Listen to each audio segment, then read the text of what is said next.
வெறும் கோதுமை மாவை மட்டும் பயன்படுத்தி சப்பாத்தி செஞ்சு சாப்பிட்டோம்னா சுகர் எப்படிங்க சரியாகும்? உணவே மருந்து அப்படிங்கிற கான்செப்ட்ல இன்னைக்கு நம்ம ஆவாரப்பூ கோதுமை மாவு வச்சு சூப்பரான ஒரு சப்பாத்தி தாங்க பண்ண போறோம்.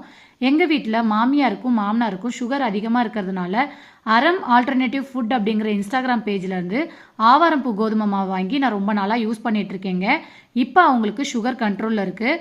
நம்ம எப்பயும் பண்ணுற மாதிரி சப்பாத்தி எப்படி பண்ணுவோமோ அதே மாதிரி தாங்க இந்த ஆவாரம்பூ கோதுமை மாவு வச்சு நம்ம சப்பாத்தி ப்ரிப்பேர் பண்ணணும்.